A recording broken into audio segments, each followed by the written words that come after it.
अस्सलाम वालेकुम रहमतुल्लाहि वबरकातुहू। इत्तेहाद न्यूज़ में आप सभी का खैर मकदम है। हम यहाँ पर पेट्रोल पंप पर मौजूद हैं। हमारे साथ एक्स एमएलए जनाब फिरोज शेख साहब भी मौजूद हैं। जिस तरह से एक तरह की रश पेट्रोल पंप पे देखने को मिल रही है, आप इस पर क्या कहेंगे सर? मालूम नहीं, खास करके कल से एक अफवाह शुरू हो गई कि पेट्रोल नहीं है, पेट्रोल की बहुत किल्लत है। तो ऐसा तो कोई इंफॉर्मेशन या राशनिंग की बात ही नहीं है। सरकार के तरफ से जितना स्टॉक रहना चाहिए एक नेशनल सिक्योरिटी के हिसाब से उतना काफ़ी स्टॉक है हमारे पास। और टेम्पररी का अगर कुछ सेटबैक भी होता है तो वेस्ट एशिया एक ही जगह नहीं है जहाँ से तेल आ सकता है। थ्रू आउट द वर्ल्ड जो है थोड़ा दूर जाके लाना पड़ेगा और कुछ नहीं है। मगर इतना पैनिक करके हम खुद से एक शॉर्टेज क्रिएट किए करेंगे। आप अगर देख रहे हैं पीछे हमारे, तो जो आदमी रोज 100-200 का लेता था अब वो डर के 1000 रुपये का भरते रहे। नहीं, अगर पूरा सब बराबर है तो फिर कई सारे पेट्रोल पंप बंद भी हुए हैं, बंद रखे हुए हैं। इस पर क्या कहेंगे? अभी होटल्स भी बंद हुए हैं, गैस क्या खत्म होता है, इतने गैस की बात अलग है, गैस का वो कटार की वजह से थोड़ा है। ऐसा क्रूड ऑयल में, पेट्रोल डीजल रिफाइंड ऑयल में कुछ प्रॉब्लम नहीं है। जहाँ तक पेट्रोल पंप बंद होने का सवाल है, अब रोज एक समझो एक्स क्वांटिटी बिकता है और अचानक ऐसे डबल बिकने लग जाएगा या ट्रिपल बिकने लग जाएगा तो नेचुरली पंप बंद होना ही जी। ड्राई हो जाएगा।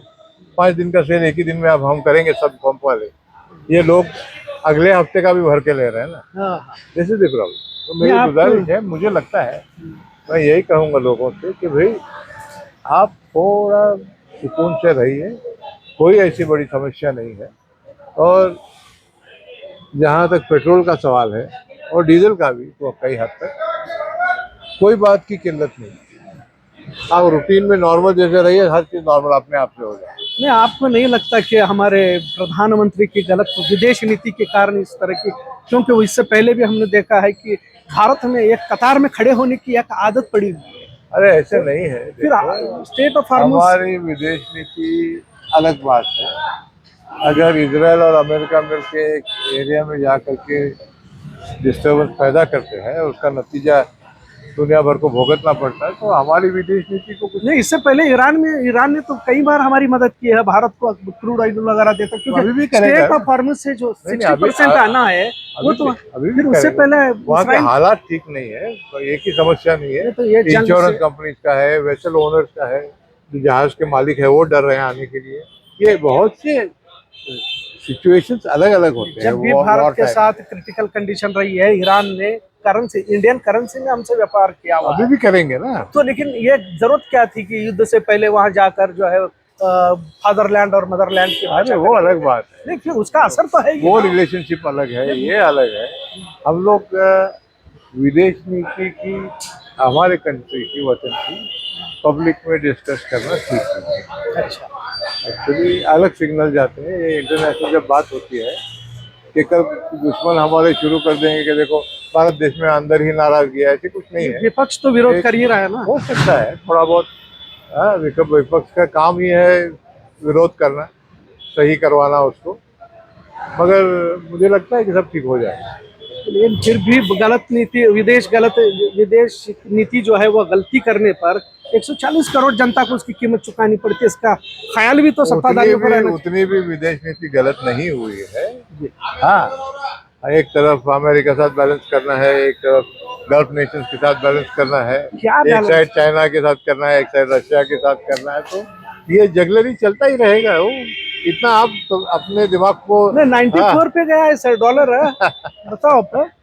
वो अलग बात, वो अलग बात। नहीं, लेकिन रुपये का वैल्यू थोड़ा कम हुआ है क्योंकि रुपये डॉलर का डिमांड ज़्यादा है, हमारे खुद के लिए डिमांड ज़्यादा है, ज़रूरत है हमें डॉलर्स की, तो भाव नेचुरली बढ़ता ही है। एक वक्त प्रधानमंत्री ने खुद ही कहा था कि जिस तरह से एक प्रधानमंत्री की गरिमा गिरती है जब वो डॉलर के मुकाबले में रुपया गिरता है, तो फिर अब 94 हुआ है तो फिर ये प्रधानमंत्री की गरिमा नहीं, उनको भी तो लागू होता ही है। हाँ वही बता रहा हूँ, उनको भी तो लागू होता है, वो जानते हैं, क्योंकि वो खुद का उनका अगर बयान है तो वो भी अपने आप को देख के सोचते रहेंगे भाई मेरी भी गरिमा कितनी गिरी होगी कर। अच्छा, तो अलग बात है। लेकिन ऐसे टाइम पे वो हर बात को हम ज्यादा तकलीफ क्रिएट करना वो भी ठीक नहीं है।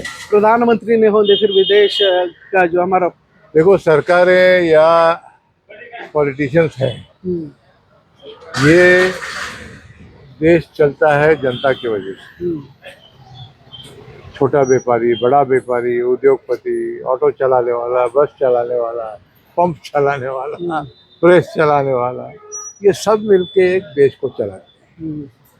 बाकी लोग थोड़ा एक छोटी मोटी गलती करते तो भी देश स्ट्रांग है। We are a strong nation, let us not worry about. देश कैसे स्ट्रांग होगा जब पूरी जनता ऐसे कतार में खड़ी रहेगी बार बार? तो ये उनका पिछली डर है। नहीं, आप जो खड़े हैं उनके डर की वजह से खड़े हैं। कल नहीं मिलेगा, नहीं, इससे पहले भी अभी जाके आज आराम करेंगे तो कल भी मिल जाएगा। प्रधानमंत्री ने कहा कि कोरोना काल से हम लड़कर आए हैं, तो कोरोना काल से आप इसको मुआवजा करके दिखा रहे हैं, मतलब फिर आप डर पैदा करने की कोशिश कर रहे हैं। कुछ कहना, मेरे ख्याल से कुछ कहना चाहते थे, कुछ और कह दिए, ऐसा तो प्रधानमंत्री को तो सोच समझ कर कहना चाहिए। थोड़ा बहुत होता है, कहीं प्रेशर में आदमी जब रहते हैं, बहुत ज्यादा भी उसको क्रिटिसाइज नहीं करना है।